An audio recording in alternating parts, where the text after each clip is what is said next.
To build a secure network, it is commonly assumed that applying a robust encryption algorithm, like AES, solves the problem. You encrypt the data, and the channel is safe. The mathematics of the cipher might be flawless, rendering the contents unreadable. But the physical transmission across a network remains exposed to interception. Look at this classic model. We have Alice sending a message, Bob receiving it, and the insecure network where Eve operates. Encryption only guarantees confidentiality, stopping Eve from reading the plaintext. Relying strictly on a cipher leaves the system vulnerable to 7 other standardized attacks. A perfect algorithm cannot protect against active manipulation. Encryption serves as a specific tool for confidentiality, rather than a complete architectural defense. A passive attacker is content with eavesdropping. An active, intelligent attacker interacts with the traffic directly. They can alter the message in transit, compromising its integrity. They can insert fabricated messages into the stream, or delete legitimate packets before they reach Bob. They can also execute a replay attack. The attacker intercepts a legitimately encrypted block of data, say a bank transfer, copies it, and fires it at the receiver a second time. The cipher is never broken, but the system still processes a duplicate transaction. Then there are administrative exploits. A sender can deny they ever transmitted a message, or a receiver can deny they got it. An attacker might also masquerade as a trusted user entirely. Notice that Eve isn't the only threat here. In a repudiation attack, the hostile actor is actually Alice or Bob themselves, lying about their actions. A cipher cannot stop a message from being duplicated, deleted, or denied. To secure the network, we must engineer distinct mathematical mechanisms to counter each specific vulnerability. This matrix maps high-level security requirements to their necessary engineering mechanisms. The first requirement is confidentiality, and as we established, the correct mechanism for that is encryption. Here is the architecture for that process. A plain text message, M, passes through a cipher algorithm, utilizing a specific encryption key, KE, to output the ciphertext. To address the active threats of tampering or the insertion of fake messages, we need to guarantee data authenticity and integrity. The mechanism for this is appending a message authentication code, a MAC, or a digital signature directly to the data. A strict rule in cryptographic engineering dictates that different services must use completely independent keys. You must never encrypt and sign data using the exact same key. Securing a single connection between 2 computers requires deploying multiple distinct cryptographic mechanisms running simultaneously, driven by mathematically independent keys. That model works for 2 machines. Now apply it to a real-world network.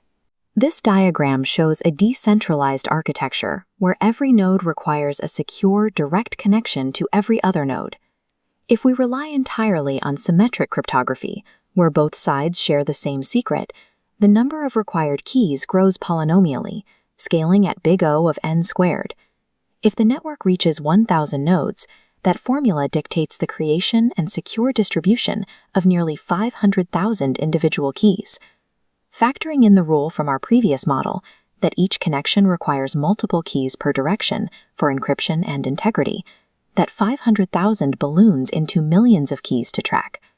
Point-to-point symmetric cryptography solves the threat model between 2 users, but it fails in large networks where the key management overhead scales polynomially.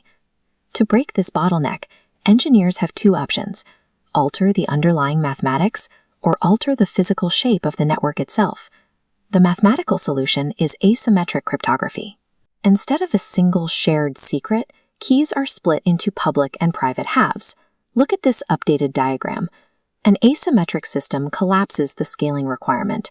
It drops from polynomial growth down to lineal growth, requiring only 1 key pair per user, tracked in a public directory.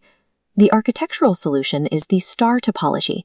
This forces all traffic through a centralized, trusted host router, requiring each node to only share a symmetric key with the center. Managing trust at a massive scale forces a choice: deploy asymmetric algorithms or build centralized topologies to keep the key count strictly linear. Regardless of how well the architecture is designed or how strong the cipher is, the security of the entire stack rests on the keys themselves. This leads to a distinct question: Does a 256-bit key actually contain 256 bits of security? Consider this slide detailing a thought experiment. Here are two 28-bit hex strings intended to be cryptographic keys. Let's assume the random number generator producing them is broken. Consider the consequences. If the first bit is truly random, but the remaining 27 bits are generated based on a predictable, repeating mathematical schema, the key is compromised. Because of the predictable pattern, the key space collapses. An attacker doesn't need to guess 28 independent bits. They only guess the initial seed. A key's cryptographic strength is a direct function of its information entropy rather than its character length. To measure that unpredictability rigorously, we use information entropy, denoted as h of x. Equation C defines maximum entropy, or h0. This is a theoretical limit, reached only when every possible character has an exactly equal probability of occurring. For real-world systems where probabilities are skewed, we calculate the actual entropy using the summation in Formula B. By multiplying the probability of each state by its base 2 logarithm, we calculate the true information weight, or surprise value, of the key. The gap between the theoretical maximum entropy and the actual measured entropy is defined by equation D as redundancy. True security requires aligning specific mechanisms against active threats, scaling through linear topologies, and powering the network with keys stripped of all redundancy.